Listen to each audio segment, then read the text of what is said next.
बिस्मिल्लाहिर्रहमानिर्रहीम। अस्सलामु अलैकुम मुहस्सिलीन व मुहस्सिलात अज़ीज़। در تیر لیکچر ما اگزامپل شروع کردیم که چطور ماتریسز ملتیپلای میشه او در او ما اول جزء اگزامپل حل کردیم. یہ اگزامپل بود کہ for example if this is matrix A 2 by 2 and this is matrix B 2 by 3, so first part is this, that first part that find AB yani A multiplied by B, and second part is this, that find B multiplied by A. خو یہ example در تیر درس تشریح شد. اول پارٹ A یعنی A ضرب B تشریح شد اور مکمل شد. خو دوم جز پارٹ B مانده بود. با ای وجه ما امروز در یہ لیکچر پارٹ B را حل میکنیم که پارٹ B میگه find B ضرب A یعنی دو میتریسز است، یک میتریکس B است یک میتریکس A است او B ضرب A محاسبه کو کلکولیٹ کو. خو ما اول خو نوشته کردیم B ضرب میتریکس ضرب میتریکس A مساوی با ما میتریکس B نوشته کردیم که وہ دو رو یعنی دو سطر او سه کالم داره، او ضرب میتریکس A نوشته کردیم که وہ دو رو او دو کالم داره. او سوال یہ است که B ضرب A را پیدا کو. پیش از این که ما میتریکس ملتیپلیکیشن شروع کنیم، پیش از این باید اول کنڈیشن ملتیپلیکیشن چک شود. خو اینجا کنڈیشن ملتیپلیکیشن یہ است که اگر ستون کالم اول یعنی B مساوی با سطر کالم دوم یعنی A است، خو یہ B او ضرب A یعنی B میتریکس B و میتریکس A ملتیپلای میشه. خو اگر تعداد کالم ها در میتریکس B مساوی با تعداد رو ها در میتریکس A نیست، پس نوشته کو که یہ دو میتریسز ضرب نداره، یہ ملتیپلای نمیشه. با این وجه ما اول کنڈیشن باید چک کنیم. خو یہ میتریکس B است اول که نوشته است، یہ سه کالم داره او یہ میتریکس A است که وہ دو رو داره، یعنی تعداد ستون در میتریکس B مساوی با تعداد سطر در میتریکس A نیست. به این وجه یہ میتریکس B و میتریکس A یعنی B A محاسبه نمیشه، B ضرب A نمیشه. کنڈیشن یہ است که is the number of columns of matrix B3 not equal to the number of rows of matrix A do، یعنی میتریکس B سه کالم داره او میتریکس A دو رو داره او تعداد کالم های میتریکس B مساوی با تعداد رو های میتریکس A نیست. بدی وجه این ضرب نمیشه او ما اینجا پایین نوشته کردیم که multiplication does not exist. یہ خود شد پارٹ B تیر اگزامپل که در تیر درس ما او را شروع کردیم. محصلین و محصلات عزیز، ما اینجا در شکل گراف یک طریقه رسم کردیم که یہ طریقه به محصل کمک میکنه که چطور دو میتریسز باید ضرب شود. این نوشته است geometrical approach to multiply two matrices، یعنی ما گراف به شکل گراف یہ طریقه را واضح کردیم در یہ سلائیڈز. به این وجه ما ایره جیومتریکل اپروچ نوشته کردیم که یہ جیومتری است یعنی گرافس است. مثلا اگر شما 3 بای 3 دو میتریسز دارین اور او را ضرب میکنین، یہ نوشته است let matrices are 3 by 3 یعنی 3 ضرب 3 یعنی دو میتریسز است. یک میتریکس A است که 3 رو او 3 کالم داره او دوم میتریکس B است که وہ هم 3 رو او 3 کالم داره آلی باید محصل یه دو ماتریسز را چطور ضرب کنه. خو طریقه ما در شکل جیومتری یا در شکل گراف در یه سلاید واضح کردیم تشریح کردیم. باید محصل چی کنه؟ محصل ایطور عمل کنه که یه نوشته است، یه افقی که لاین، یه افقی که ایرو است، تیر نشان که است افقی، یا یه لاین که است، یه سطر را نمایندگی میکنه، یعنی یه روی کالم را ریپریزنٹ میکنه. او یه عمودی لاین که است، یه کالم ماتریکس را ریپریزنٹ میکنه. اینجا ما نوشته کردیم که در اول مرحله باید چی شود؟ در اول مرحله باید اول رو، یعنی رو یک، یه اول رو را نشان میده، یه تیر، یه لاین افقی که هست، یه اول روی ماتریکس ای را نشان میده، او یه عمودی ستون که هست کالم، یه اول کالم ماتریکس بی را نشان میده. یعنی روی اول ماتریکس A، یعنی اولین ماتریکس، روی اول ماتریکس اولین که است، یعنی اولین ماتریکس مثلا A است او دوم B است، او ما A ضرب B را پیدا میکنیم. خو اولین روی ماتریکس A باید که اولین کالم ماتریکس B ضرب شود، او وقتی که رو یک که کالم یک ماتریکس B ضرب شود باید و پرودکت جمع شود. پس و روی اول، یعنی روی اول ماتریکس A باید که کالم دوم ماتریکس B ضرب شود او پرودکتس باید جمع شود، با هم جمع شود. پس و اول رو، یه رو یک است، اینجا در سبسکریپتد نمبر یک غایب است، خو یه رو یک است. محصلین و محصلات عزیز، یه هم رو یک است، یه رو یک است، یه هم رو یک است. خو یه رو یک یعنی اولین روی ماتریکس اول، یعنی ماتریکس A، روی ماتریکس A، روی اول ماتریکس A باید که کالم سیوم ماتریکس B ضرب شود. خو یک سیریز مکمل میشه اگر ماتریکس 3x3 است. ما دوباره میگم که روی اول ماتریکس A را نشان میده او کالم یک، کالم اول ماتریکس B را نشان میده. خو یه رو یک اول خو کالم یک ضرب شود او پرودکتس باید با هم جمع شود. پس و رو یک که کالم دوم ماتریکس B ضرب شود و پرودکتس با هم جمع شود، او پس و رو یک که کالم سیوم ماتریکس B ضرب شود و پرودکتس با هم باید جمع شود، او در هر ضرب مابین باید یک خالیگاه باشه. پس به دوم رو بیا، رو تو روی دوم ماتریکس A را نشان میده، او اینجا یه C1 کالم اول ماتریکس B را نشان میده. خب باید چی شوه؟ اول خو رو یک را، یعنی اول رو را شما در هر کالم ماتریکس B جدا جدا ضرب کردین او با هم پرودکتس جمع کردین. آلی باید دوم رو که اول کالم ماتریکس B ضرب شو و پرودکتس جمع شو. پس دوم روی ماتریکس A که دوم کالم ماتریکس B باید ضرب شو و پرودکتس با هم جمع شو. او پس دوم روی ماتریکس A که سیوم کالم ماتریکس B ضرب شو او پرودکتس باید با هم جمع شو. خود در دوم سیریز ما روی دوم ماتریکس A را که سی کالم های ماتریکس B جدا جدا ضرب کردیم، رو دو ضرب C1 کردیم، رو دو ضرب C2 کردیم او رو دو ضرب C3 کردیم. یه C1 C2 C3 سی کالم های ماتریکس B را نشان میده، او رو دو که است یه دوم روی ماتریکس A را نشان میده. او پس سیوم روی ماتریکس A اول خو که اول کالم ماتریکس B ضرب شو و پرودکتس جمع شو،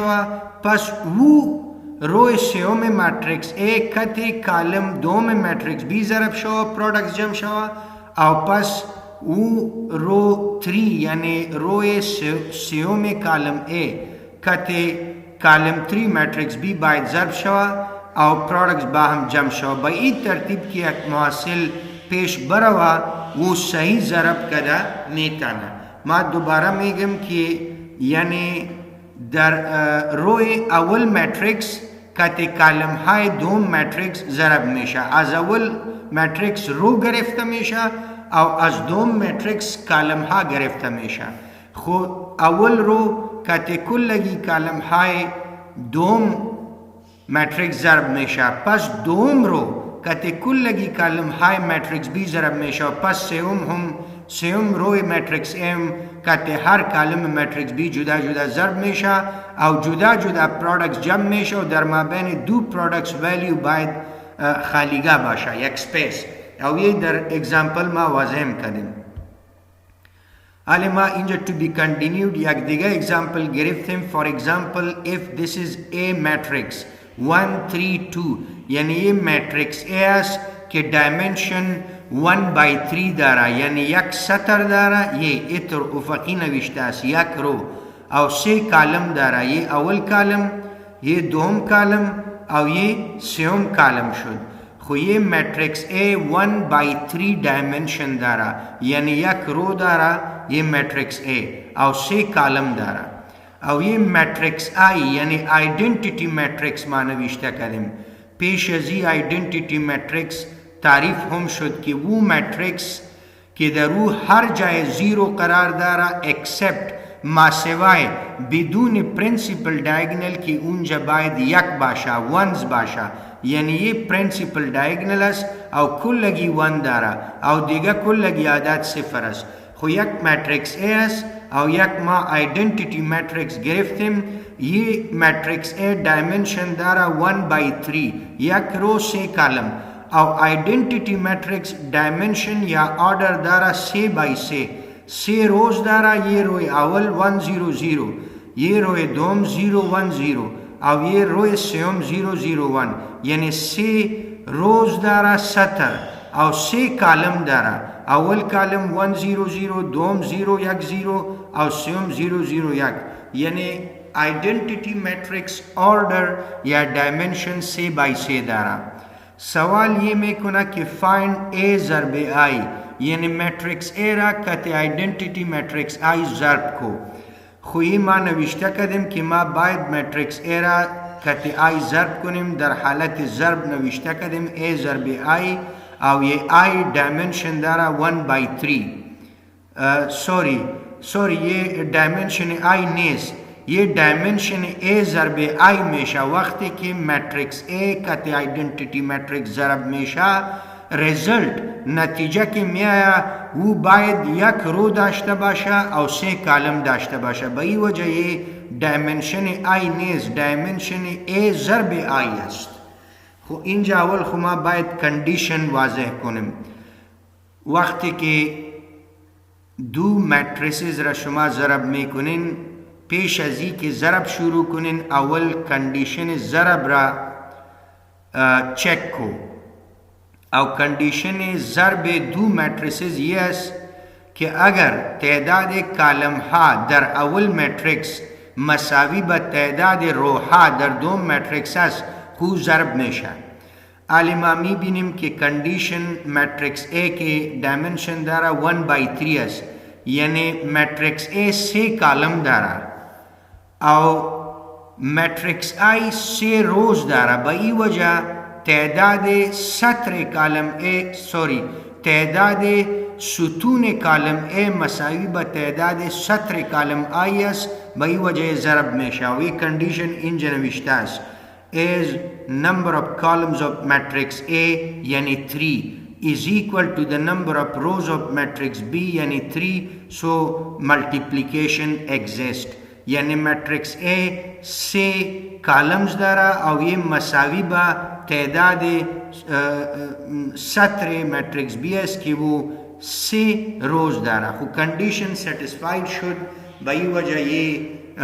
دو میٹریسز ملٹیپلائی میشا علما ایرا ملٹیپلائی میں کنیم در نیکسٹ سلائیڈ ٹو بی کنٹینیوڈ یعنی A ضرب I کے ڈائمنشن میں داشتہ باشا وہ 1 by C اس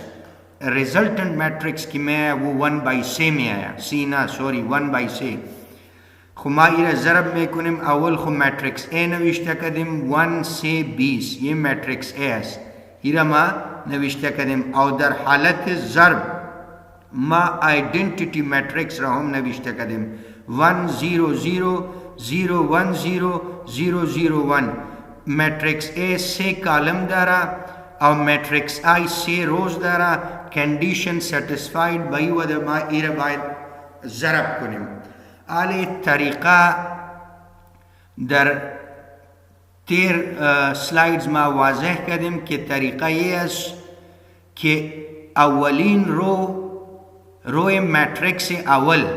اینجا اول ماتریکس A است او دوم ماتریکس I است خو طریقه یه است که از اول ماتریکس سطر روز گرفته میشه او از دوم ماتریکس کالم گرفته میشه او به این طریقه ضرب میشه که اول روی ماتریکس A جدا جدا کته هر کالم ماتریکس B باید ضرب شود او ما یہ عمل آلی پریکٹیکلی میکنیم به این وجه A ضرب I 1/3 مساوی بچی میشه یہ اول روی ماتریکس A است یہ جدا جدا باید کته هر کالم ماتریکس I ضرب شود خو ما اول روی ماتریکس A را کته اول کالم ماتریکس I ضرب میکنیم یہ 1 ضرب 1 میشه اینجا نوشته است 1 ضرب 1 او پرودکتس باید با هم جمع شود به این وجه علامه جمع نوشته کردیم او 3 ضرب 0 میشه جمع 20 ضرب 0 میشه یہ اول رو را ما کته اول کالم ماتریکس I ضرب کردیم 1 ضرب 1 میشه جمع 3 ضرب 0 میشه و جمع 20 ضرب 0 اول رو کته اول کالم ماتریکس I ضرب شد پس ما باید اول روی ماتریکس A کته دوم کالم ماتریکس I ضرب کنیم خو پیش از این که ضرب او عدد نوشته کنیم باید در مابین یک خالیگاه باشه به این وجه ما روی اول ماتریکس A یعنی 1 3 20 را که کته دوم کالم ماتریکس I ضرب میکنیم اینجا ما اول یک خالیگاه پیدا کردیم خو نوشته کردیم 1 ضرب 0 یہ 1 ضرب 0 جمع 3 ضرب 0 یہ اینجا 3 ضرب 1 ضرب 0 او جمع 3 ضرب 1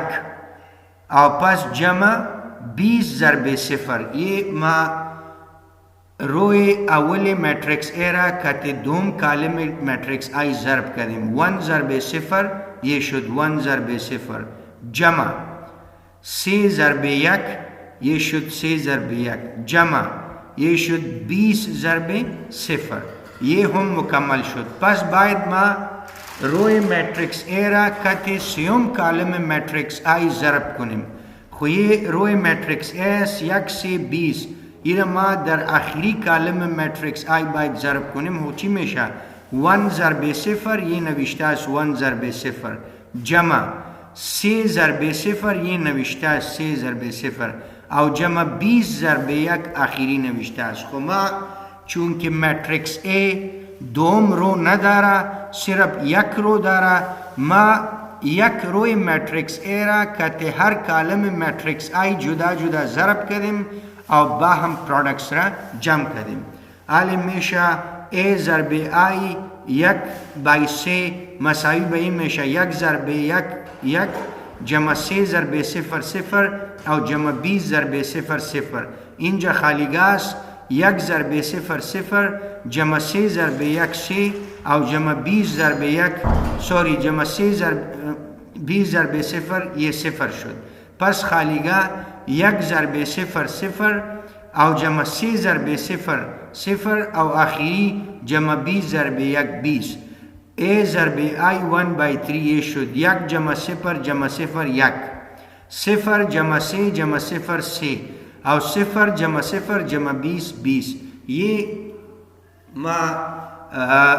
دو ماتریسز ماتریکس A و I را ضرب کردیم او یہ ریزلٹ برآمد ببین محصلین و محصلات عزیز کہ یہ ریزلٹنٹ ماتریکس یہ جواب یک رو داره او 3 کالم داره به این وجه پیش از پیش ما اونجا نوشته کردیم که A کراس I دایمنشن داره 1/3 interpretation As we multiply identity matrix I with another matrix A, we find that matrix A because in matrix algebra identity matrix used as 1.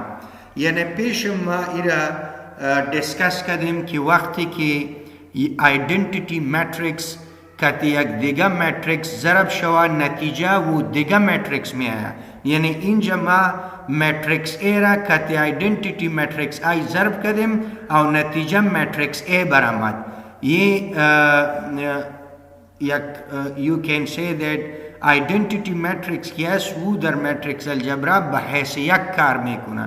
ما कि यक रा कति यक अदद ज़रब कुनिम वो अदद में है मसलन यक ज़रब सद यक ज़रब 1000 यक ज़रब 2000 इतुर कि मा आइडेंटिटी मैट्रिक्स रा कति दिगा मैट्रिक्स ज़रब कुनिम वो मैट्रिक्स में है और ये इन जब प्रैक्टिकली वाज़ह शुद मा मैट्रिक्स ए रा कति मैट्रिक्स आई ज़रब कदम और नतीजा मैट्रिक्स ए बरामद 1 से 20